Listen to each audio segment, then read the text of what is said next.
스플린트나 트랙션 장치 둘 다 이제 방학이랑 하악 사이에 이제 단단한 재질의 이제 장치를 위치시킴으로써 이제 턱 관절의 압력을 줄여주고 여러 가지 저작 근육을 이완시켜주고 치아를 보호해주는 이제 공통적인 턱 관절 장치라고 보시면 될 것 같고, 일단 환자분들이 느끼기에 가장 큰 차이점은 스플린트는 위쪽이나 아래쪽 중에 한쪽만 들어가게 되는 장치라고 보시면 될 것 같고, 트랙션 장치는 위쪽, 아래쪽 각각의 장치가 들어간 다음에 각 장치를 이렇게 고무줄로 당겨주는, 견인시켜주는 장치라고 보시면 될 것 같습니다. 환자분들이 느끼기에는 이제 그렇게 구분하시는 게 제일 편할 것 같고, 이제 치료의 목표에 따라서 이제 두 장치를 쓰는 방법이 조금 달라지는데, 스플린트는 장치를 꼈을 때 턱이 물론 편해지는 것도 있지만 턱의 위치 자체도 가장 편한 위치로 보내주는 효과를 같이 이제 보이고 있고, 트랙션 장치의 경우에는 턱을 물론 편하게 하면서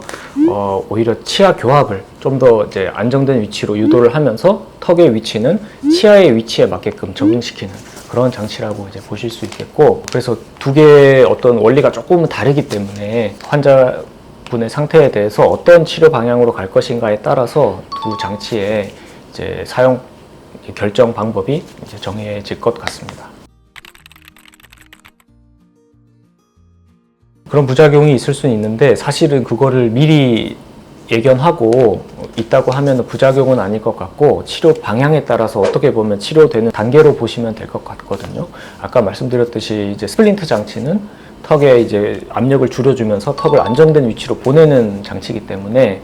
환자분께 숨어있던 이제 턱의 위치, 가장 편안한 위치가 아닌 위치에서 자꾸 억지로 물고 계시는 분들이 계시거든요. 그런 분들은 스플린트를 끼게 되면 턱이 안정된 위치로 움직이기 때문에 주로 움직이는 방향이 턱이 뒤로 밀려요. 그래서 턱이 뒤로 밀리면서 없던 부정교합이 생기는 것처럼 느끼실 수는 있는데, 이제 스플린트 장치를 끼므로써 턱의 위치가 많이 변하고 부정교합이 많이 오히려 발생할 것 같은 환자분들은 이 장치를 쓰시면 턱은 아픈 게 없어지실 테지만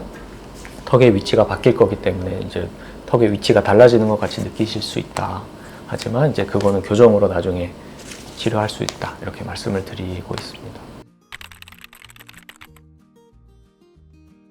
꼭 그렇진 않고요. 학술적인 근거가 있지는 않은데 경험상으로 보면 젊은 분들은 트랙션 장치만을 사용해서 교합을 맞춰놓고 턱을 적응시켰을 때 조금 더 나중에 재발하는 경우가 많아요.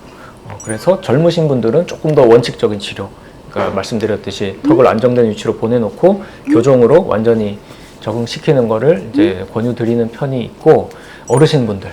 한 30, 40대 지나신 분들은 트랙션만 잘 해도 이제 그 유지가 되는 경우가 많아서 트랙션 장치를 권유드리는 경우가 있고, 조금 더 사실은 근본적인 치료는 이제 스플린트를 끼고 교정을 하시는 거겠지만, 말씀하셨듯이 갑자기 턱이 아파서 왔는데 교정까지 해야 된다고 하면은 좀 당황하시거나 이제 부담스러워 하시는 경우가 있기 때문에 환자분 경우에 따라서 이제 분류를 해서 말씀드리는 거고, 사실 대부분은 둘 다 말씀을 드려요. 환자분께 이런 방법이 있고 이런 방법이 있다, 장점과 단점을 말씀드리는 거고, 만약에 나는 애초에 교정할 생각이 있었다, 아니면 내가 몰랐던 부정교합이 있었다, 치아가 좀 삐뚤삐뚤해서 그것까지 고치고 싶다라는 환자분의 니드가 있다고 하면은 교정을 하는 게 메리트가 될 수 있겠죠. 어르신분들 특히 전혀 교정에 대해서는 생각하지 않으셨던 분들은 이제 트랙션 치료를 하는 게 조금 더 유리할 수 있겠죠.